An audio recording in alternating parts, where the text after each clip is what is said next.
Hello, everyone, and welcome back to the Fantasy Football Universe. I bitched nonstop for like the first 300 episodes of our new show here, Jesse, about how long I hated that the intro I made, how it was 22 seconds.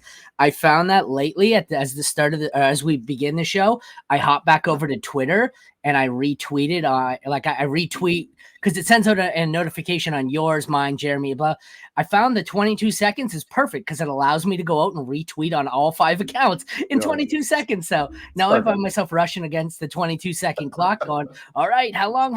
And then I hear it. That time I came out and I started talking. I'm like, I don't even know if I'm on air, but let's introduce ourselves just in case. So hi, welcome to the Fantasy Football Universe. We are back today for another divisional superlatives. This one is the NFC North.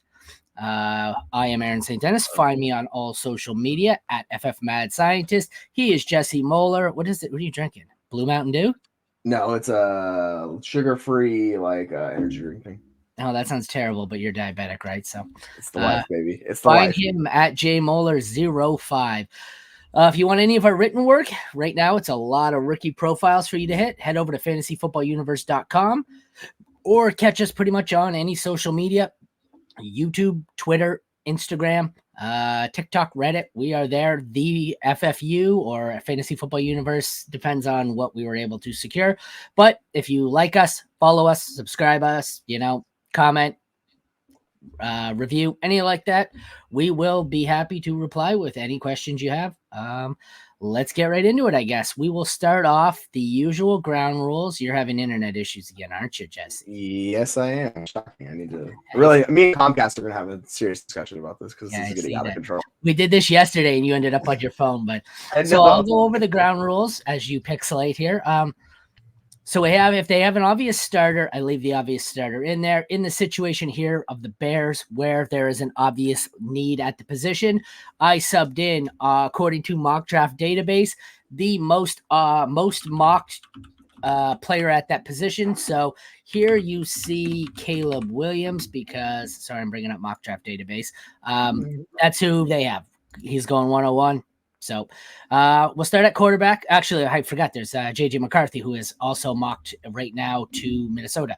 So we have a mixed bag here. We've got the Lions with Jared Goff and the Packers with Jordan Love for the incumbents. Then we have the presumed rookie.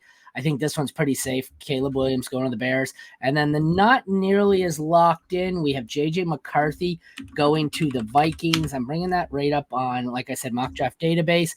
They have him going to the Vikings at 11. I think that's their pick themselves, right? There are a few here where they have them trading up to 5 or 6 to get him. I don't know. I don't mind the Vikings taking J.J. McCarthy at 11. Not sure I love them trading up and giving up a whole ton of capital to get him at 5 or 6. But that's a debate for another show. So we will get right into it, I guess. We'll take a look at it from redraft and dynasty. Where do you want to start here? Do you want to talk redraft with these 4? Dynasty? What's up? We can go redraft with these guys if you really want to do it, since that's fire away.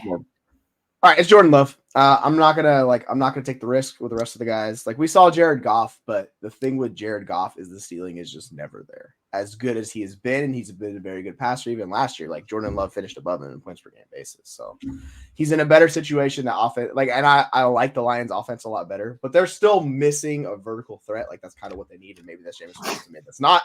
So Goff is the floor play. I view Love as the floor plus the ceiling play. So I want a guy that can get me into the top 5, which Love was last year. Like, I'm going to go with Jordan Love. It gets interesting with Caleb. Caleb and Goff is a fun dichotomy because Caleb's walking into possibly the best overall first pick situation we've seen in the last 20 years. Like, it's the skill positions there, the lines there, everything is there for him to come out the gate and be hot. So if you want to go floor play, you take Goff. If you want to chase the ceiling, you can go Caleb, because I don't know how sustainable Goff's touchdown rates and all that stuff is, so he might come down a little bit. And then it's McCarthy. It's just, that's another really great situation. And interesting enough, all these offenses are fantastic when you look at them from a 30,000-foot view, right? The Vikings offense, all those skill position pieces, even without Hawkinson, still 2 quality wide receivers. The running back room with Aaron Jones, that's a good place to be. So McCarthy is fine. It's just, they never asked him to do much at Michigan, so I'm curious to see how much they see that at Minnesota, right? So he would be my 4th option, but you could rank Caleb and Goff really close to redraft, and that's probably where I'm going to have those 2 lined up. That's funny you say that they didn't ask him to do much in Michigan. He goes to Minnesota in the first round with those passing weapons. They are going to just say, fuck it, turn it loose, bud. We are going to see real quick what JJ has as far as arm talent. 100%. I think you're right. Redraft for me. Where did you go with the Caleb versus Goff in redraft? I would, depending on my team build and where it is, like Goff seems like the floor play, I would probably just have Goff. Yeah. If I wanted a ceiling shot, like I went a little bit riskier, I would go with Caleb. But they're going to be right around QB like 12, 13 in redraft for me in that range. Yeah. I went with Love as well. I think he's got the safe floor, highest ceiling. Yeah. Goff, pretty much what you said was spot on. Goff is safe, but he's a QB2. He's not a QB1. He's not a QB3. He's a QB2. He's going to finish somewhere between 12 and 18, depending. That's probably why I'm willing to take Caleb here. I think Caleb has the same upside as Jordan Love, but is riskier than Jordan Love because he's a rookie. So I'm going to go Jordan Love, then pretty close Caleb Williams to Jared Goff, and then JJ's significantly far behind. I'm not going to lie, as far as I get it in single QB, you're going to have all of these guys are not going to be highly drafted. They're all going to be 1, 2, low end QB1, high end QB2 in the rankings and where they're drafted. But this is one where I'm pretty sure even in redraft, any super flex, all these guys are great options because I think all of these in McCarthy in this offense, I think all of these are at least top 16 or top 18 options. So I really like these guys. I don't know how many of them you're going to have in one QB, but I mean, Love's going to go in one QB. McCarthy, I don't know. Williams is going to go in one QB. Sure. Goff's probably going to go or get picked up on waivers. And I would imagine if JJ, if in this case where he goes here, he's going to start. So someone's going to take a shot on him. So I think all these guys go in even one QB leagues in the top. Especially the home leagues, right? Because home leagues, people just stash those quarterbacks, even backup quarterbacks. So McCarthy will get drafted in home leagues, no doubt about it. I think analyst leagues in one QB, probably not, but that's a different. Like he does have some rushing to him, so like there is some upside attached to it. I love the home leagues. I have to stash an 8th round QB because I need to play someone on my QB's bye week. So I'm going to burn a bench spot in an 8th round pick on, maybe a guy you're going to play one game. So. We every year in my home leagues, like those quarterbacks go hot and heavy. People are like, nope, we're hammering quarterback. I'm like, all right, I guess this is what we're doing. I had this conversation with someone at work once in our one QB league, and it was he drafted Josh Allen or Mahomes or someone early. So one QB league, not only was it one QB, but not only did he draft 2 QBs, but he burns an early pick on the high end QB. So he has a top 3 QB that he burns early, and then in like I said, 7, 8, 9th round, he drafts a high-end backup. And I just said, I'm like, well, what the hell's going on here? I'm like, well, you used the 2nd round pick on Josh Allen. Why would you waste another high-end pick on it, like an 8th round pick on a backup quarterback? Oh, well, what happens, bye week? What happens if he gets injured? Well, my theory is, you wasted the high pick on Josh Allen or used the high pick on Josh Allen. Josh Allen goes down. Does it matter if you used an 8th round pick on a QB2? Your team's fucked anyways. Use high draft capital to get a QB1. It's like the year the Patriots were on fire and then the next year Brady goes down. They missed the playoffs because you lose your QB, you're fucked. Well, why? Right, you can stream the quarterback, even if Josh he gets hurt, there's still guys available you could stream between. You just have to play waiver wires, and it's fine. I've never been a big believer in having the handcuff quarterback there for one QB leagues. All right, Dynasty, I guess, is where it gets interesting. Dynasty, it is not love for me, based just on the ceiling alone. I know that's going to be tough too, but I think because I always take the bird in the hand over one in the bush, but still, I think. For me, it's Love doesn't have what did he finish last year? You said I thought it was 7th, wasn't it? Was it 5th? I think it was 5th on points per game. I'll double check, but I think he finished 6th. I mean, there was injuries and stuff last year, so it was very weird. But yeah. But for me, he doesn't have. I know this is going to sound bad because he finished 5th, but I don't see him as a guy with top 3 upside. He doesn't. I just don't see him in that top tier. Whereas Caleb Williams, if the stars align, could be that. He could also be nothing. I get that. So I would go in Dynasty. I'm going to go Caleb Williams. Then I'm going to go Jordan Love. Then is where it gets interesting here because I like Goff, but do I want I think this would be a format issue here. Single QB Dynasty, which there aren't many of. I'm going to take JJ because I can risk it on the pick, but Superflex is a lot tighter.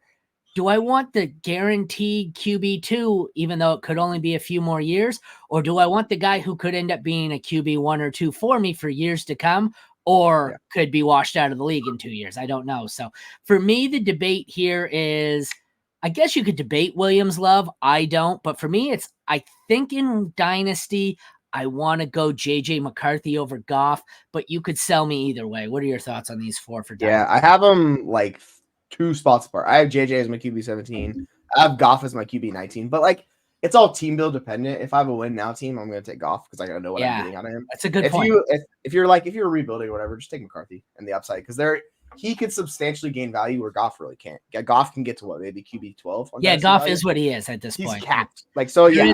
There's no upside argument anymore for Goff. He is what he is. I'm going to look back. We've got QB 37, but then 12, 6, 13, 20, 24, 10, 7. So he's got more QB1 finishes than I would have expected. He's had back-to-back QB1 finishes, but yeah, I think he's going to be our Kirk Cousins as long as he's in Detroit, where he's valued as low at QB2, but he'll give you back at QB1 finishes like every year. I can see that. I don't know for me. So I think re-examining the numbers, maybe I would take Goff.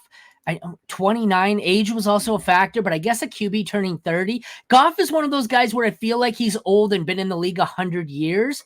But he hasn't really. Yeah. Well, I mean, I guess he has 8 years, but he's still young. So that's why it feels like he's been in the league 100 years because 8 years as a running back, you're ancient. 8 years as a quarterback, he's only 30. Like conceivably, he could play another 15 years conceivably. So. Right, exactly. Yeah, like interestingly enough, Goff just never has the high end like touchdown ceiling outcome. His max is 32 back in 2018.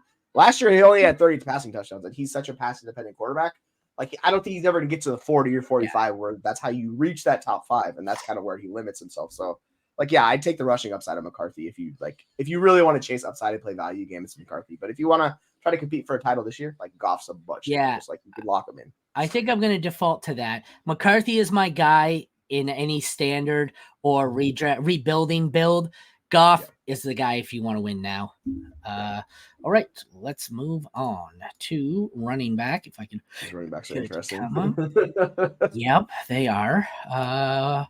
We actually have all NFL running backs and no rookies. So we've got feel free. Obviously, you can sub in. Like we said, no subbing in rookies. But if you want to sub in David Montgomery or one of the 12 Chicago backs, go for it. Thank you. Okay, so we've got Jahmyr Gibbs on the Lions, DeAndre Swift Bears, Aaron Jones Vikings. Some of these names are so weird to read because the graphic is them on a different team. I'm used to them on a different team. And then we have Josh Jacobs Packers. So for me, we'll start with Dynasty. I think this one's going to be much easier in Dynasty. Well, you know what? Having said that, okay, so Jahmyr Gibbs in Dynasty is by far a million times the number one. And then it's originally what I thought to myself was it was Jahmyr Gibbs, the easy one. That's staying. I'm not even going to discuss Jahmyr Gibbs in this. He's number one. But so then I thought Jacobs and Jones were close for 2 and 3, and Swift was 4. But then I thought to myself, maybe Swift is 2 and Jones and Jacob are 3 and 4. Like I don't know where to value Swift, I guess is what it is. For me, I have Jacobs slightly above Jones, but I don't really know how to value Swift. Swift's 4 for me. I just his whole issue is his inability to process and like keep up his body with his mind. Like his processing and vision has always been a problem for him as a running back. And that's why he benefited so much in the Philadelphia situation last year. As good as the Chicago offensive line is, it's not Philadelphia. It's a downgrade for him. So we're going to see those problems creep back up again. And this is kind of why I prefer Jacobs. Jacobs is going from the Raiders to the Packers. It's a much better offensive better situation. So they're close enough in age. So it's like a year or 2 younger. But like, overall, like I'm going to go Jacobs. I still think Jones is a better back, even though he's older. If you want to take Swift third, I get it. I'll go Jones and then Swift. I'm not sure Swift's getting as much volume as we hope he is, and I just don't know how it's going to play out. So he seems the riskiest of these guys, even though Jacobs is like had a terrible season last year. You know he's going to get volume at least. I'll chase the volume with Jacobs, and then I'll go Jones and Swift. But I've always been a Jones guy, so like I'm a little biased on that. I don't think Swift will get the volume because I don't think he can get the volume. And that's always been his biggest problem. He's a great player, awesome talent. The problem is you don't get points in the medical tent. So that's the problem for me. I think if you want to go on talent, it's Gibbs, Jacobs, Swift, Jones. And I mean, Jones isn't exactly a beacon of health, and he's old. So for me, I think you've convinced me. It's Gibbs easily. Then it's Jacobs, I think, pretty easily. And then I'm torn here of, do I want young and injury prone or old and injury prone? One, Well, yeah, Swift's 25. I think Jacobs is what, 26? I think they're a year 29. apart. Oh, Jacobs. Jones. Yeah. Jones is 28 going to 29. Yeah, you're right. Yeah. So I don't know. That's where it comes down to me. I think this is another one. If I want to, and I don't even know that. I was going to say if I want to win this year, I take Jones, but I'm not sure Swift doesn't have decent upside. Let me look up the numbers here quickly for Swift last year. He had 268 touches last year. So he got like a good amount of work, which is 50 more than he's gotten any other year in his career. So he was definitely fed in Philadelphia. It's just you'll see that like the problem is you can't fully like the why I like Saquon Barkley even better is because he could do more as a running back in that situation that he's leaving. So Swift, we kind of saw how they ran a 3-headed monster last year in Chicago. Swift's obviously gonna get the bulk of the work, like he's the best running back they have there. But he has his issues and he's limited, and this is kind of what we all talk about with Swift. Like there's upside attached, but he's never consistent enough to see it through. So like he'll have 20 touches in one game, he'll have 10 in another. Like he'll fluctuate all over the place. I think he'll be fine. He's an RB2, RB3, but like he's just gonna frustrate. Yeah, I don't think there's as much upside for Swift, and I'm still a Roschon fan. So in the end, I'll take Jones 3, Swift 4. Redraft, I don't think changes much. It's still Gibbs by a mile. Then it's Jacobs next, then Jones and Swift. Yeah, I think this one, same for redraft or dynasty. Either way, it's Gibbs by a mile, and then I think it's Jacobs by a mile. So you can make the case for Jacobs above Jahmyr Gibbs if you want. If you're worried about year 2 and they don't fully unlock Gibbs, right? Because he still didn't get the high-end outcome, but I think he's going to get it this year. That's kind of what we're betting on with Gibbs, is that he's going to be a top 5 back this year. Like he's going to get more opportunities, more touches, and all of that. So which tells you, like, I really don't want Montgomery on my team this year. So if I can sell Montgomery for a mid-second, anything around there, like I'm happily doing that. I'm discarding him. Because we see these guys, the elite running backs in year 2, they take a step in opportunity and work and everything. This has happened with all these guys, like McCaffrey did it, all the guys before him. So if I can get out from Monty for that price, I'll happily do that. And yeah, like Gibbs is just a special back, and he in like the best situation. So I'm all aboard that. All right, I can get on board with that too. Let's move on to wide receivers. This is an interesting group. It's pretty talented. We've got a new guy and some old guys. Sorry, it just took me a sec to bring it up. So we've got Lions, Amon-Ra St. Brown, Chicago Bears, Keenan Allen. You could sub in DJ Moore. I think, okay, for what I would say, looking at this instantly, if you're talking to me for a redraft, I preferred Keenan Allen. If you're looking at me for dynasty for the Bears, I prefer DJ Moore. I just think Keenan Allen has one more top 12 season in him, and I think his one season left has higher upside than DJ Moore. But so I've got Keenan Allen for the Bears, Justin Jefferson for the Vikings, and I chose Jaden Reed on the Packers. This field here has, with the exception of St. Brown and Justin Jefferson, I think we have 2 teams where it's subject to personal preference. So I guess let's start from a redraft perspective. For me, this is very close. I have Justin Jefferson and St. Brown. Depending on what mood I'm in, I have them like 3-4 in some order. Sometimes it's St. Brown, sometimes it's Jefferson. Right now, I believe it's St. Brown, depending on who the quarterback is in Minnesota. He could go back up to 3 or even 2. So I go St. Brown, Jefferson. Then I think I want to go Keenan Allen. Like I said, I'm a believer he still has one last top 12 season in him. Then I'll go Jaden Reed. But I would also, like, if we're going to have every player in this division, I put DJ Moore above Jaden Reed. I probably put Jordan Addison in the same tier as Jaden Reed. And then the remainder of the 12 Packers receivers round out the division for me. What do you think here? Right. Yeah, I'm going to take DJ Moore. Like, we saw what he did. And my whole worry is Keenan Allen. Like, he's reached that age where they have that mega season, which he had last year. And then the decline happened. So I'm not projecting it to happen, but it wouldn't shock me. So I think DJ Moore is he's just the safer asset between the two of them. So like in redraft, I would just rather bet on DJ Moore. I'm not worried about the age concerns of the cliff coming for him because he's still at his prime. But you want to go Keenan Allen, play fine. I have Jefferson still above Amon-Ra St. Brown. His numbers were basically identical without Kirk Cousins. The way that it works for the backup quarterback is they just hyper target the wide receiver 1, so Justin Jefferson. So his target share goes up. It's less inefficient, but like he was at 98 yards per game. He was 93 without him. Basically identical on catches and all of that stuff. So like he's just so good. It's really hard to fade him. But yeah, Amon-Ra's right there with him. Amon-Ra's a stud. He's PPR magnet. You know what you get. Then I would have DJ Moore. And then I would actually probably take Keenan Allen above Jaden Reed if I was doing like redraft rankings.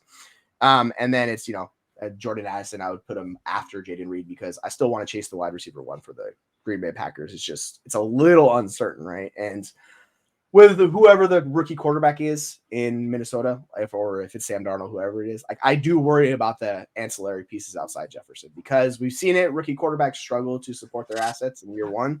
So Jefferson could take a little bit of a hit, but I think the other guys take a bigger hit. So yeah, I will still take Jaden Reed above Jordan Addison, but again, we're splitting hairs. They're all really good. I think it's a really fun division actually look at all these players because there's talent all over the field.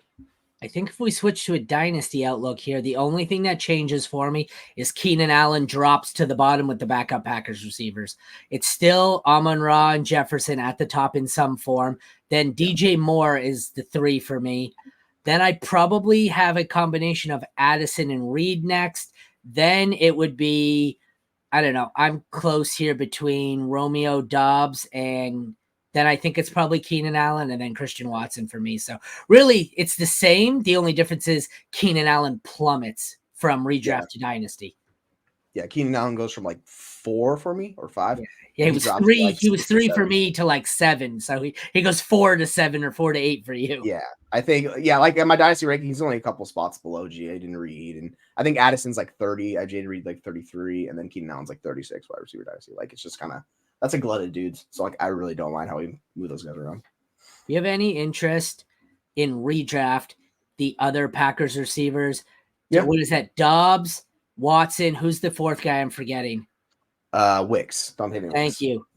You want to rank 1, 2, 3 out of those 3? Not exclude Reed. Rank the other 3 for redraft purposes. Where do you got him? I'm a Christian Watson guy, so like I still vouch for Christian Watson. I think he just dealt with injuries last year, but I would go Wicks and that.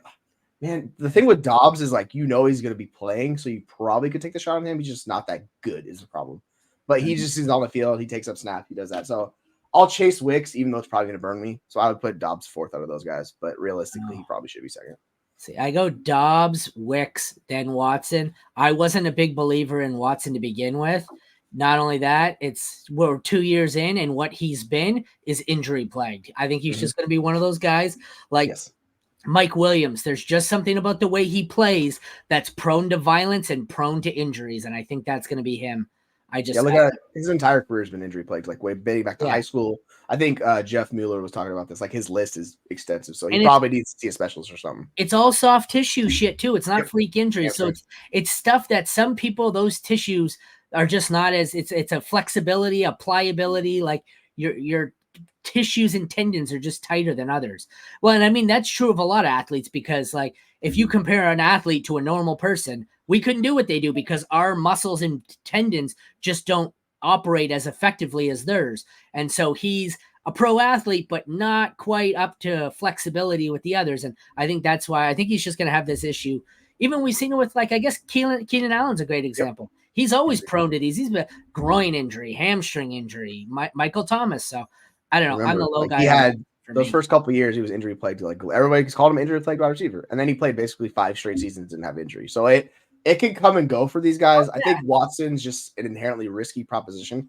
The ceiling outcome, if he hit, is really high, but also the floor is really low with him. So you just kind of like those are my kind of guys. Like I like gambling and rolling that with dynasty wide receivers. So I'm fine with him.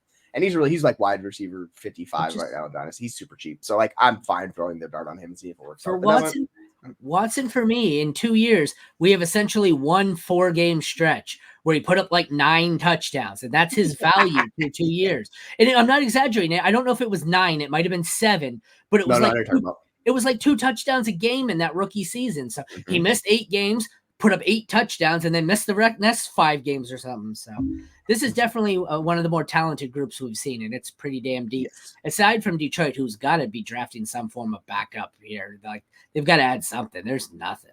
Yeah, I think it's interesting if they decide to just cancel the Jameson Williams proposition and go get an X. But they've been talking about bringing someone in. Like they they still need someone that can be dependable to be the weapon because Jameson Williams, other guys dealt with injuries nonstop. It just hasn't been nothing for them. So I've been saying every time we've mocked, I said at the end of the first round, they've needed either a corner or a defensive end to go opposite Aiden Hutchinson. Through free agency, they've done a pretty good job of addressing cornerback and defensive end. I'm not saying that if one of the elite ones, elite corner or elite defensive end in a stack class, if one of them falls to Detroit, I expect them to take a cornerback or an edge rusher. But it's not out of the realm of possibility. If a lot of those guys fly off the board like they could, because there's some good ones, I could see Detroit calling an audible here and taking one of the receivers like Troy Franklin. That could be interesting. His value will go up because Detroit as the wide receiver too is a nice option. Yeah, they're starting Khalif Raymond in 11 personnel right now. Like that's not good. That's not what you want. And as good as the skill position talent is, they could definitely add another piece. So I think 100% with you. Like, and that would be interesting. And it scares me. And we'll segue that into who it scares me for, because the person it would scare me for most would be Sam Laporta. If a rookie comes in and he suddenly has the potential to be the third target. But okay, so the tight ends in this one, we've got Lions, Sam Laporta. Bears, Cole Kmet, TJ Hawkinson for the Vikings, who projects to miss some time, and Luke Musgrave for the Packers. I think in this one, it's probably going to be the same in redraft and in dynasty. I go Sam Laporta pretty handily, TJ Hawkinson, Cole Kmet, and Luke Musgrave close together. You may take Luke Musgrave. I could understand that. I'm a big believer in Cole Kmet.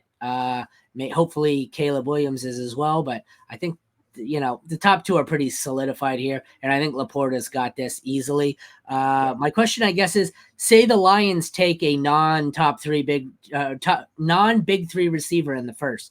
Franklin, a Texas receiver, Ladd McConkey, whoever the hell it is, even a second-round receiver, and it's someone you like.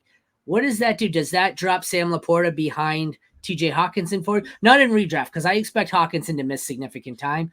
Dynasty-wise, does that really hurt Laporta's value for you? A little bit, depending on who it is. Troy Franklin or Brian Jones Jr. I hate that fit with Goff. Okay, who do you like? Who do you like outside the big three? If he gets someone like Ladd McConkey, that's someone's. The problem is like McConkey's gonna do a lot of what Amon-Ra St. Brown does in that offense. So but he's a slot plus, he could push it vertical, so he does a little bit more, and he can also play outside. So I think he's the guy that would impact Laporta more, because if you're bringing in the X wide receiver like Brian Thomas Jr., A.D. Mitchell, Troy Franklin, these guys that are going to run deep down the field, that's not Goff's game. That's not what he does. So I think those guys are doing the Jameson Williams experiment. It's just doing it differently. So I would hate for them to do that, but that just means they're basically just telling us they don't want Jameson Williams anymore. That's the sign that we're getting from them. They're like, we're done with him. We're moving on. But it's going to be the same thing. They're just going to be running wind sprints down the field. I don't think those guys work well for fantasy football with Jared Goff, because that's not the type of quarterback is. So I think Laporta is good in that situation. If it's McConkey or if it's Pearsall, if it's one of these guys that can live in the middle and underneath, I think that becomes more of a problem for Sam Laporta than those guys. So I think it's very receiver specific situation. But there are certain guys that can affect him. I think he's overvalued. So he shouldn't be the tight end one. He has a tier gap, and it should be clustered with McBride, the other guys like Andrews, those other, those top five, they should all be closer together. He's in round 2, and those guys are 3, 4, 5, and I don't understand why.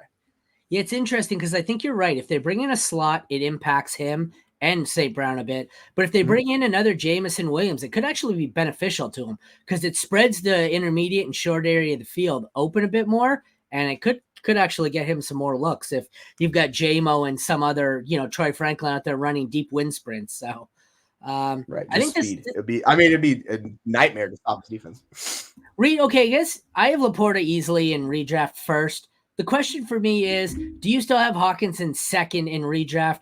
Assuming I don't know, I got to look back. When did he get injured here? I know it was late in the season. It was really late. It was week. He's supposed to miss the majority of the season. Could miss first month of the season. So, assuming he misses the first month, are you taking Kmet or Musgrave over him? My whole issue with Kmet is they brought in competition for him, significant competition. Yeah, who was it? I forget. It's Gerald Everett, and I'm like, dude, I don't want Kmet. I really don't want I don't want Hawkinson. You're using the term significant competition loosely. Gerald Everett. I'm not a Kmet fan, so that's what it is. But it's competition. We'll say that. So I just wonder how many of the snaps and routes he's going to run, because if you cut into that with him, that really just eviscerates his value. So I would, if I'm gonna bet on one of these guys, I'll just bet on the cheapest one, which is Musgrave, of the 4 cheapest one. Because like I don't want to spend premium capital on Hawkinson. Komet's still going to the point where I'd rather invest in other guys, so I'll just take the 4th guy as the cheapest in Musgrave. But yeah, it's Laporta by a mile. Like it's not even close to the rest of the guys for me. I think that is the answer. I might have some shares of Laporta in the leagues where I want to pony up for a tight end. I'm going to have no shares of TJ Hawkinson because he's still going to be drafted high enough up. Well, I think he was 4th tight end off the board in our mock last night. I'm not going to have I'm not going to have any shares of him in a redraft league where he could miss at least a month.